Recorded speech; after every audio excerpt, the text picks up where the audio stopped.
अगदी भीती वाटावी अशी ही सगळी महाप्रलयाची दृश्य आहेत नेपाळमधल्या रासुआ जिल्ह्यातली. नेपाळच्या उत्तरेकडे असलेल्या या सगळ्या भागात नैसर्गिक आपत्तीत आतापर्यंत शेकडो लोक बेपत्ता झालेत. यामध्ये 105 भारतीय नागरिक सुद्धा बेपत्ता आहेत. पाण्याच्या भल्या मोठ्या प्रवाहानं घरं, वाहनं, पूल आणि मोठमोठी बांधकामं पत्त्याच्या बंगल्यासारखी तुटून पडलेली आहेत, कोसळलेली आहेत. पण अचानक पाण्याचा असा लोंढा का आला? सॅटेलाइट इमेज मध्ये काय दिसतंय? नेपाळमध्ये नेमकं काय घडलंय? सविस्तर समजून घेऊ. नमस्कार, मी सुधीर काकडे. तुम्ही लोकमत पाहताय. सर्वात आधी हे ठिकाण कुठं आहे, हा सगळा भाग कुठला आहे ते पहा. हा भाग आहे नेपाळच्या उत्तरेकडचा, म्हणजे तिबेटकडचा, चीनच्या बाजूचा हा सगळा भाग आहे. इथंच तिबेटच्या डोंगरांच्या खोऱ्यांमध्ये भोटेकोशी नावाच्या नदीचा उगम होतो. हिमालयाच्या पर्वतांमधून, विशेषतः झांगझांगबो नावाच्या हिमनदीतून, शिशापांगमा पर्वतातून ही सगळी नदीची सुरुवात होते आणि पुढे ती नदी नेपाळमध्ये येते. याच नदीला मोठा महाप्रलय आला आणि नेपाळमधली घरं, रस्ते, पूल, इमारती, माणसं कागदासारखे वाहून गेले. नेपाळच्या रासुआ जिल्ह्यात, विशेषतः स्याफ्रुबेसी आणि तिमुरे या भागांना या पुराचा सगळ्यात मोठा फटका बसलेला आहे. कारण भोटेकोशी नदीच्या पात्रातलं पाणी अचानक वाढलं आणि त्यानंतर कुठलीच कल्पना नसल्यानं लोक पाण्याचे, त्यात वाहून आलेल्या राड्या रोड्याचे लोंढे पाहून अक्षरशः जीव वाचवत पळत सुटले आणि या सगळ्या घटनांचे व्हिडिओ समोर आलेले आहेत. नेपाळच्या जलविज्ञान आणि हवामानशास्त्र विभागाच्या माहितीनुसार रासुआ जिल्ह्यात स्थानिक पातळीवर मोठा पाऊस झालेला नव्हता.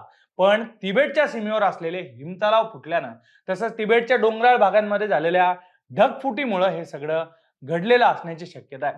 गेल्या काही तासात तिबेटच्या भागात मोठ्या प्रमाणावर पाऊस झाल्याचं सॅटेलाइट इमेज मधून सुद्धा समोर आलेलं आहे. त्या इमेज तुम्हाला सध्या स्क्रीनवर दिसतात.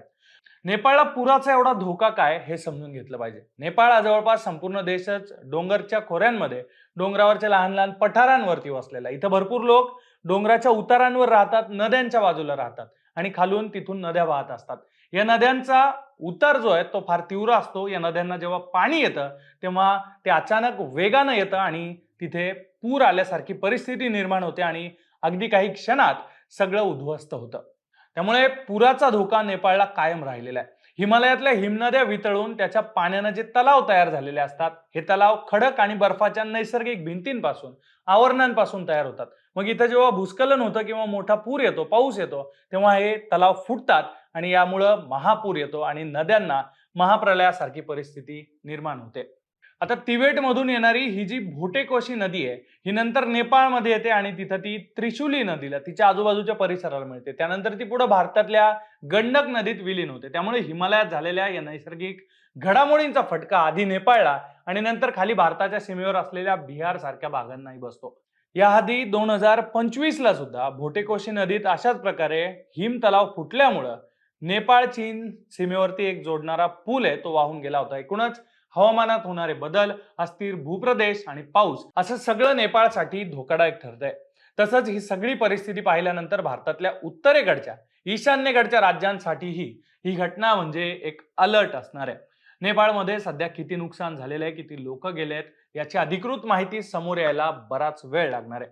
या सगळ्या घडामोडींवर आपलं लक्ष असणार आहे. पण ही माहिती तुम्हाला कशी वाटली ते कमेंटमध्ये नक्की कळवा आणि अशाच इंटरेस्टिंग अपडेट जाणून घेण्यासाठी तुम्ही लोकमत पाहत राहा.